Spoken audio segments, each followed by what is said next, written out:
Hi guys, I'm Alex Brooks. I'm the Education Manager at the Gaston County Museum of Art and History. I came to see you guys last year where I think I pretty much drew a picture for just about every single one of you guys. So I do a lot of art at my job at the museum. And when we tend to think of artists, we tend to think of them sitting here at an easel and painting or drawing. And I do a lot of that. But I do a lot of other things too with art during my job. I sculpt and build a lot of things that we use in our educational programs. I also actually use a lot of digital art where I use this, which is a Wacom tablet. It hooks up to my computer.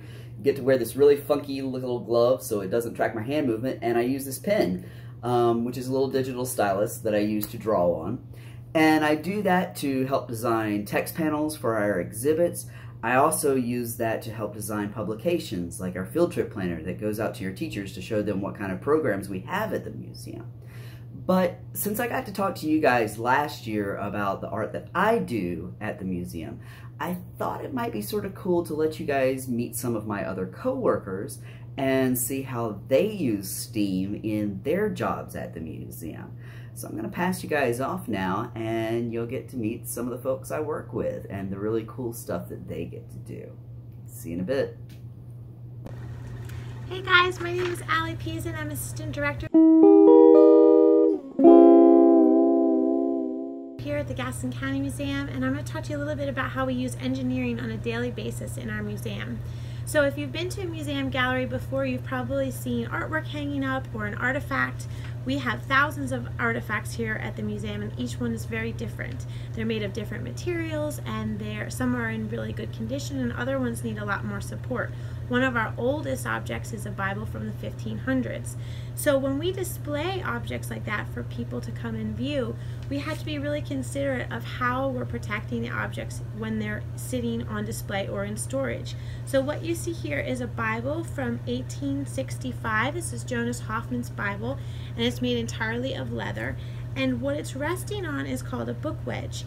And the way that this book wedge is engineered is so that you can actually move either side to get the angle that you need to support the book best. So depending if you wanted to sit it flat like this, or if we were intending to open it so that you could see, for example, some of the human hair that was kept in a ribbon inside the book. And then we could rest the other end of the book onto this and make sure that the weight was distributed evenly so that this book could sit open for a long period of time for people to come and view it. So that's one way in which we use engineering. We also use a range of different materials depending on what type of object we're displaying. So sometimes we use metal supports, we'll use plexiglass, we use a thick foam called ethafoam or board, and we cover it in cloth depending on what material is able to touch the objects or the artifacts that we're displaying. Sometimes we have a lot of hats in our collection. We have to construct something that the hat can sit safely on. So this is just a wooden dowel. It's very simple, and this is something called stocking net, and we wash it to make sure that it doesn't have any chemicals from the making process in it, and we layer that on top of an ethafoam that we carve by hand into the shape that best supports the hat.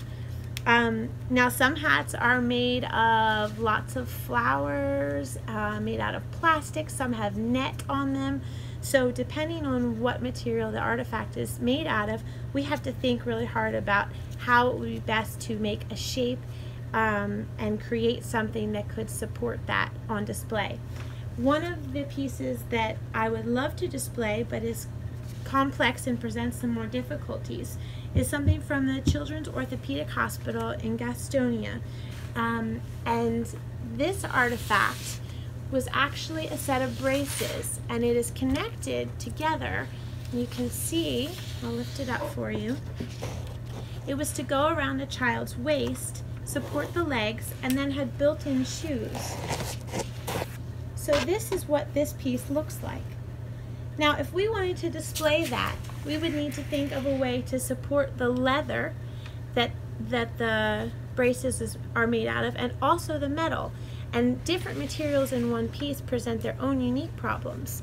So maybe you guys could think of a way in which we could support this so they could stand up in a case and you guys could come and see it. Thanks for listening.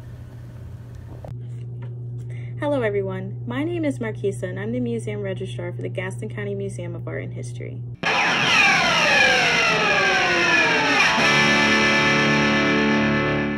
Today I'm going to talk to you a little bit about what I do each day in my job and how I use science to do it. My two biggest roles in this position are to collect and preserve the artifacts for the museum. In preserving the artifacts, cleaning is essential, as it ensures the longevity of each of our artifacts so we can continue to share them with you through exhibits and programs.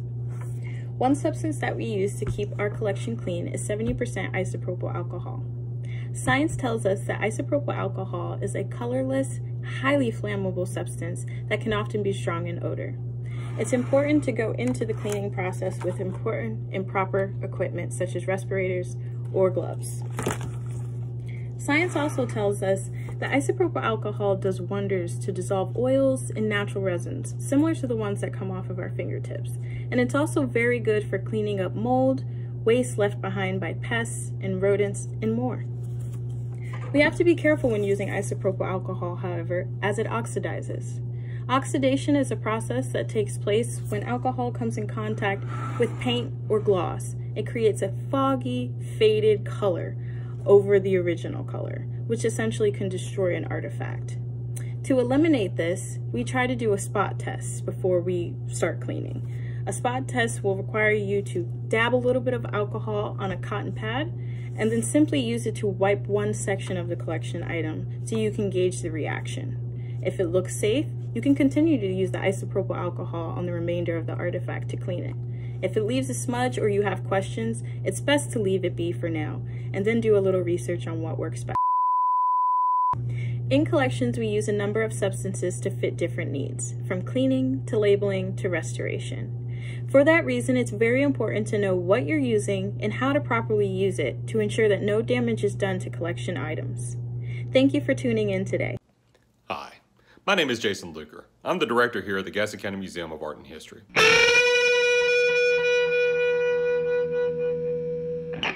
Today, I'm going to be talking to you about some math principles that I use during our budgeting process.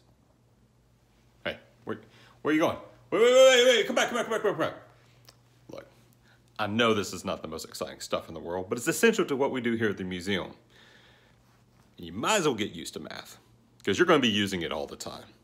Can't get away from it. It's always there, haunting your every move. Kind of like a ghost, a math ghost. Anyway, it's really important to know math and be able to apply it to your world. And it's extremely helpful. Take percentages. We use percentages all the time in our budgeting process to better understand how much money we have spent and what's remaining in our budget to be able to spend on our programs. I'll give you a project that we're doing.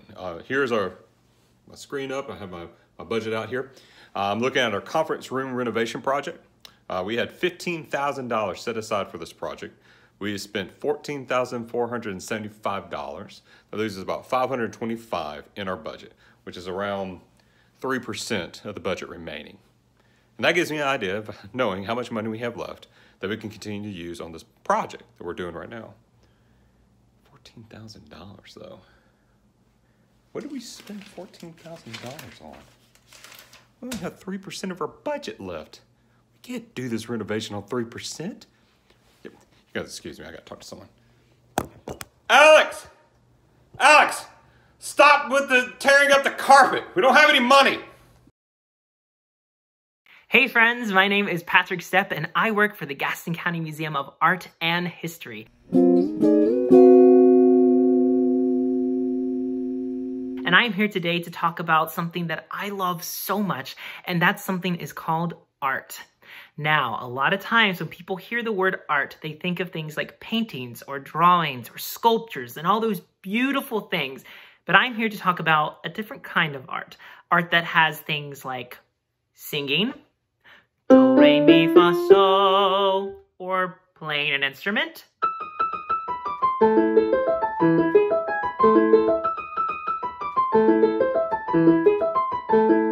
It It can have things like dancing, it can have things like acting, and these are called the performing arts. And a lot of people think that the performing arts can't be a career, acting, singing, dancing, but I'm here to tell you that those things can absolutely be a career. All you need is a little bit of creativity, some imagination, some passion, and a lot of practice.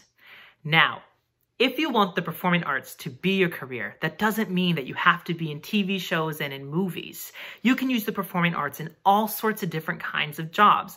I use the performing arts in my job every single day.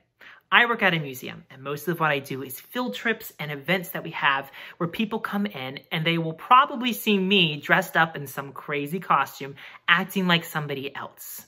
So in my job, sometimes I dress up like some crazy rich man from the 1800s who's on trial looking for whoever stole his precious goat, looking for justice.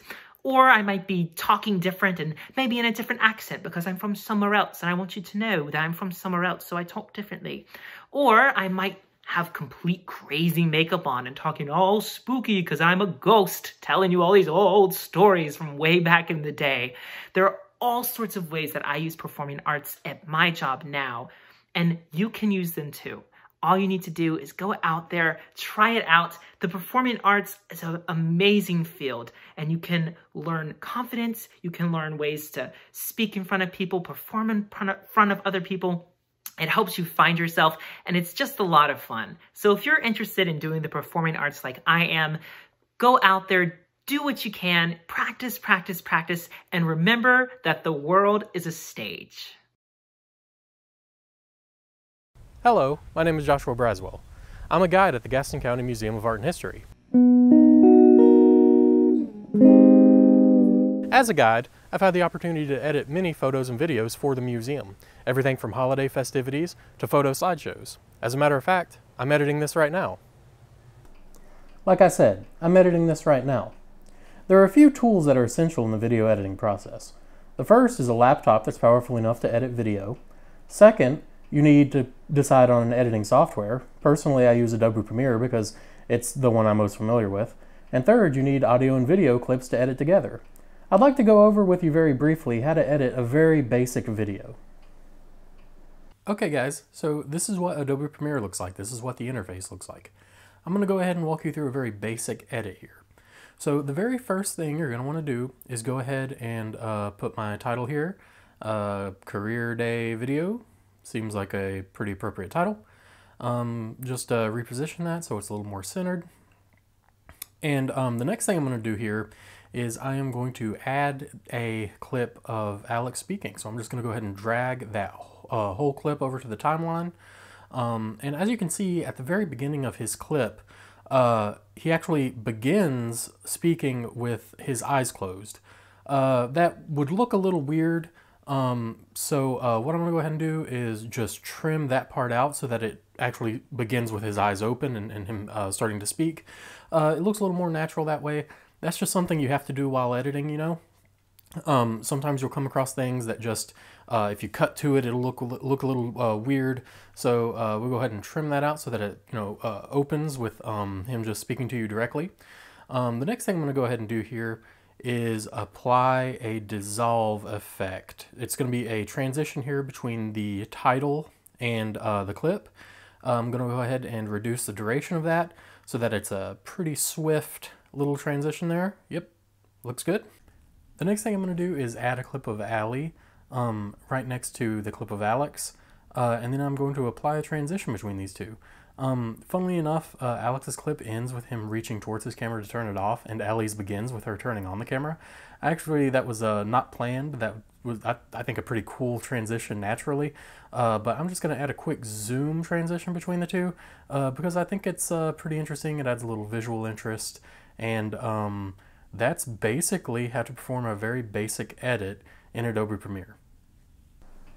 And that's how you edit a very basic video. I hope you've enjoyed this tutorial, and if you have any interest in video, I would encourage you to give it a shot yourself. You may find out that you're pretty good at it.